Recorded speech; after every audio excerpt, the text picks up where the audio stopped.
आप लोग इधर आ देखी ई बड़ी नीमन दिया। ए बाबू का नाम रहो? हमार नाम संजना क्यूटी पाई का। Cutie pie? केना जानी के पावेलू? पाई ना तो केहू के ना लेकिन सोचा ताड़ू। अच्छा तो बतावा हम तो बियाह करा देई। जरूर करा देई। हमारे इतना देवर बने यूपी और बिहार में कि कहन अंसर के भौजी हमार नंबर अपने बहनिया से लागत। हमर तो बहन नहीं खे लेकिन ननद तो बड़ा झक्कास मिला लिया। नंबर लगा लो हड़ाक हड़ाक से आ कमेंट में बताइए लोन कि कैसन बाड़ी।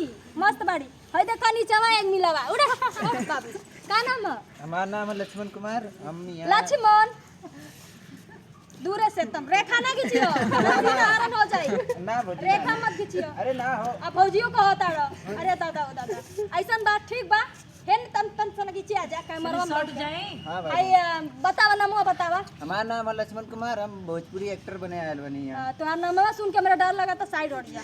लक्ष्मण नाम बतावा। मेरा नाम अशोक कुमार है। भोजपुरी में आवा। हमारा नाम अशोक कुमार है और हम गोरखपुर में रहिला। गोरखपुर में रहेला? कौन जिला से हो? यूपी से। मनो गोरखपुर में कौन जिला से रहेला? गोरखपुर में जिला बतावा अपन। देखा था हमर देवर पौना लोन पौना ई ना जानता ना कि गोरखपुर जिला के गोरखपुर जिला कहल जाला। देखा था ना सब बुरबक भाई गोरखपुर तो आई देखा बाबू कहां से आइल बड़ा? नाम बतावा। मौ से आइल बड़ा? अच्छा एनिए बात दखिने हो। हां हां त नाम बता बाबू। सनी रा सनी। हां के करे ऊपर मरा रहलो? हम के ऊपर मारा रहनी ना। हम यहाँ एक्टिंग सीखे खातिर आइल बानी। सचो? हां हां मलिया कसम? मलिया आइए नहीं तो कसम कैसे खाई? आई तार मोबाइल हो? हां का आई जेकरा लगे है मोबाइल बा न। आई देखो काम को ना ना लाख लगल बा। लाख लगल एकरा मतलब एक लाख सब जानेला। ना कांड होला। कोनो कांड ना। चलो बाबू साइड हट जा हट। तू के हो? नाम बता तो। नमस्कार, हमारा नाम शत्रुघ्न यादव है। शत्रुघ्न यादव? यादव जी के नमस्कार यादव जी। नमस्ते भाभी। हां तो ना चलो तनी अपन नाम बतावा त। नमस्कार, हमारा नाम शत्रुघ्न यादव। हम तनी मनाई खान के नीक के बोला कस के बोला। हमारा नाम शत्रुघ्न यादव। हम गाना गायनी छोट मोट सिंगर हैं। कौन गाना गाए आवेला? सब गाना हिंदी भोजपुरी सब। लॉलीपॉप लागेलू? हाँ यादव जी हाँ। के बेटा। चलो तो ठीक बा। कोई सेटिंग वोटिंग बा कि ना तुरा? नहीं एमन से 2 मिली में से कोनो पसंद बाड़ी कि ना? का गइली तू? सब पसंद जे मिल जाए सब चली। औ छपरा वाली सब जे मिल जाए तेरा सब मिलन के पटावत बाड़ी। जे मिल जाए सब चली। आई छपरा वाली रेडी भरी बोली ना। अरे बाप हो बाप देखला हमर देवर पौना लोग तो सबसे निक गोरखपुरिया भौजी बा। तो चलो तू साइड हट। तू छछु मेरे बाड़ा आओ बाबू। प्रणाम भौजी। हमारा नाम रोहित मौर्य है। रोहित आगे मौर्य उहे जन हो बोल जाला उहे चतिया ना। कोईरी। अच्छा तो नाम बताओ। बढ़िया से इंट्रोडक्शन दा हमरे कैमरा में। प्रणाम भाइयों, मेरा नाम रोहित मौर्य है। का करे आइल बड़ा? एक्टिंग सीखे एक्टिंग में का करे आइल बड़ा?